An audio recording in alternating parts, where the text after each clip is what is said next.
Father doubtful ആയിട്ട് എന്തെങ്കിലും പറഞ്ഞതായിട്ട് ഓർക്കുന്നുണ്ടോ?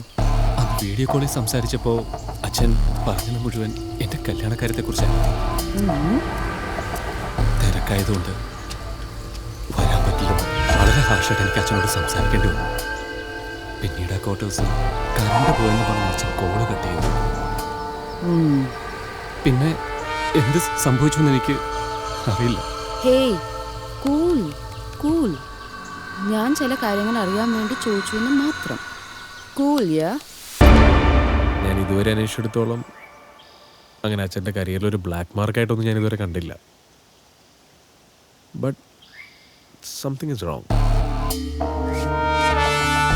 നിങ്ങളുടെ ഫാമിലിയിൽ അങ്ങനെ എന്തെങ്കിലും ഒരു ഇഷ്യൂസോ അങ്ങനെ എന്തെങ്കിലും?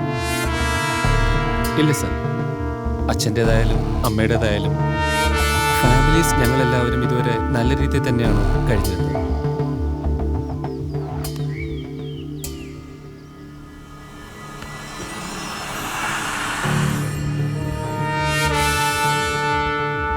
അനീഷ്, അച്ഛനോട് ആർക്കെങ്കിലും ശത്രുത ഉള്ളതായിട്ടോ അങ്ങനെ എന്തെങ്കിലും അനീഷിനോട് അച്ഛൻ പറഞ്ഞിട്ടുണ്ടോ?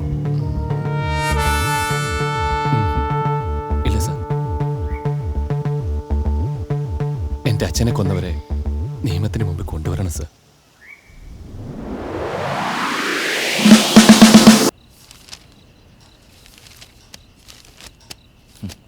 ഈ പറഞ്ഞ ഫോറൻസിക് റിപ്പോർട്ടും പോസ്റ്റ്മോർട്ടം റിപ്പോർട്ടും ഞാനും കണ്ടതാണോ? എനിക്കറിയേണ്ടത് നിങ്ങൾ പുതുതായി കണ്ടെത്തിയ എവിഡൻസ് ആണ്. സാർ, ഈ ആക്രമിക്കപ്പെട്ട ഹെഡ് കോൺസ്റ്റബിൾ ശിവദാസൻ നായരുടെയും ബാക്കിയുള്ളവരുടെയും മൊഴി കണക്കിലെടുക്കാൻ ഏകദേശം ഒരു 8-9 പേരടങ്ങുന്ന ഒരു സംഘമാണ് ഇതിൻ്റെ പിന്നിൽ. അതുപോലെ തന്നെ ഫോറസ്റ്റ് ഓഫീസർ മഹാദേവൻ്റെയും മർഡറിൻ്റെ പിന്നിൽ ഇവർ തന്നെയാണ്. പക്ഷേ ഈ 2 മർഡറിനും അവർ ഉപയോഗിച്ചേക്കുന്ന ആയുധം രണ്ടാണ്. സർ, മഹാദേവനെ കൊല്ലാൻ ഉപയോഗിച്ചേക്കുന്നത് ബിയർ ബോട്ടിൽ പോലുള്ള കുപ്പിയാണെങ്കിൽ SI ബാബുരാജനെ കൊല്ലാൻ ഉപയോഗിച്ചേക്കുന്നത് നമ്മുടെ തന്നെ സ്റ്റേഷനിലെ 303 റൈഫലിൻ്റെ നൈഫ് ഉപയോഗിച്ചാണ്. സർ, എന്നെ സ്ട്രൈക്ക് ചെയ്ത പോയിന്റ് ഈ 2 ബോഡികളും അതിക്രൂരമായി വെട്ടി വികൃതമാക്കിയിട്ടുണ്ട്.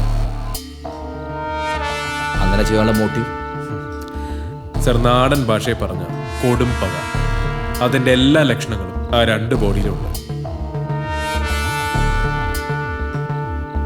സർ, ഈ 2 ഓഫീസർമാരുടെയും ബാക്ക്ഗ്രൗണ്ട് ഞാൻ വ്യക്തമായിട്ട് ചെക്ക് ചെയ്ത അവരുടെ ബന്ധുക്കളുടെയും സുഹൃത്തുക്കളുടെയും റിപ്പോർട്ട് പ്രകാരം ഒരു മോശമായിട്ടുള്ള പരാമർശമോ അല്ലെങ്കിൽ പറയത്തക്ക ശത്രുക്കളോ ഒന്നുമില്ല.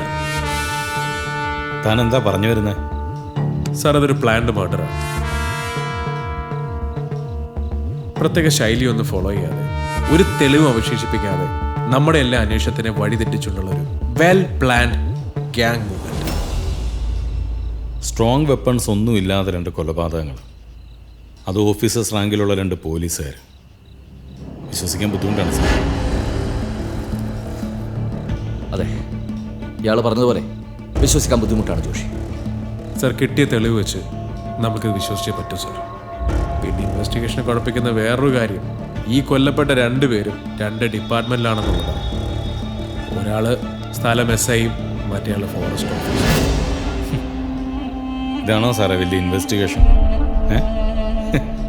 ഇതിൽ നന്നായിട്ട് സാധാ പോലീസുകാർ ചെയ്യുമല്ലോ.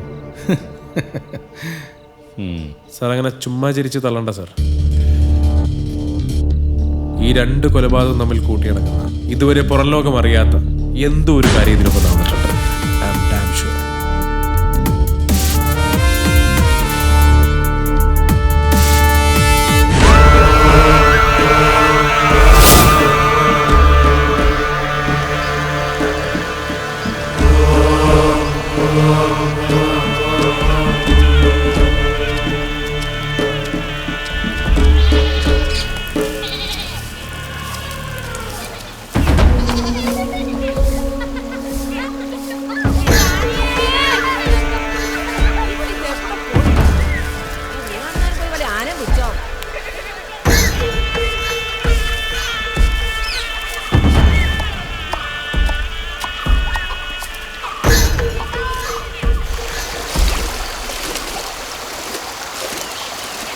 ചേച്ചി ചേച്ചി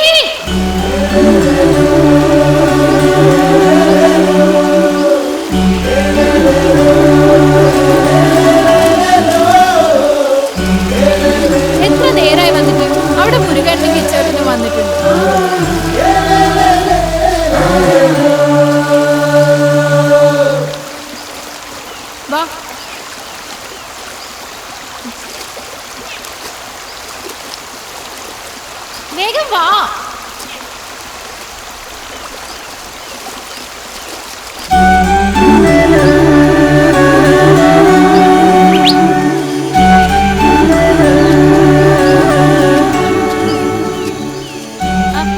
നിങ്ങളിത് എങ്ങോട്ട് പോയതാ? ഒറ്റക്കൊമ്പനുള്ള കാടാ, അറിയാലോ. ഒറ്റക്കൊമ്പനല്ല ഇരട്ടക്കൊമ്പനൊന്നല്ലോ. തമാശ.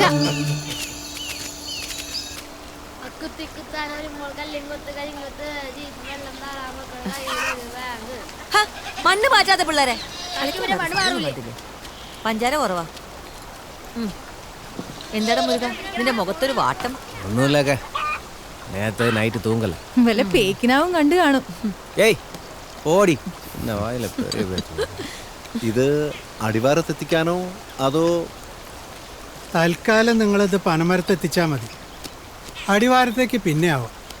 നമ്മുടെ ഫോറസ്റ്റ് ഡിപ്പാർട്ട്മെൻറ്റിൻ്റെ കിഴക്ക് ഭാഗത്ത് നല്ലൊരു തേൻ കൂട് ഞാൻ കണ്ടിട്ടുണ്ട്. നാളെ നമുക്ക് അവിടം വരെ ഒന്ന് പോവാം. അടിവാരത്തെത്തിക്കാനുള്ള തേന് അതിന്ന് കിട്ടും.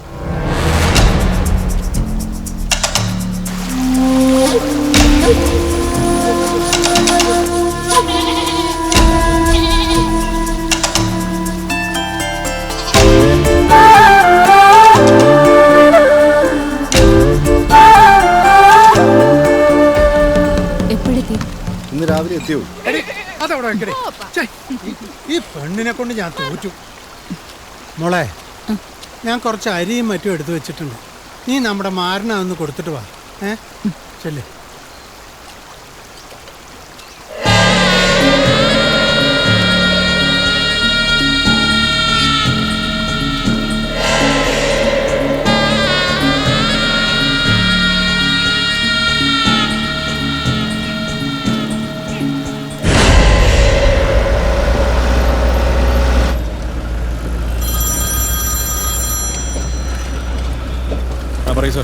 ആ സ്റ്റേഷനിലേക്കാരുടെ ഫുൾ ടൈം കറക്കാണ്. സ്റ്റേഷനിൽ മാത്രം കുത്തിയിരുന്നുകൊണ്ട് കേസ് അന്വേഷിക്കാൻ പറ്റൂ സാർ? അങ്ങനെ സാറേ, ഞാനിപ്പോൾ സ്റ്റേഷനിലെത്തും. പറഞ്ഞോ. ഐബിയുടെ ഒരു ഇൻഫർമേഷൻ ഉണ്ട്. കേരളത്തിലെ വനമേഖലകൾ കേന്ദ്രീകരിച്ച് മാവോ മൂവ്മെന്റിന് സാധ്യതയുണ്ട്. അതുകൊണ്ട് താനൊരു കാര്യം, തണ്ടർബോൾട്ട് കമാൻഡോ ഓഫീസറെ കോൺടാക്ട് ചെയ്ത് ആ വൈത്തിരി ഭാഗത്ത് ഒരു സെർച്ച് പ്ലാൻ ചെയ്യണം. ഒരുപക്ഷെ നമ്മുടെ അന്വേഷണത്തിൽ വൈത്തിരി ഓക്കെ.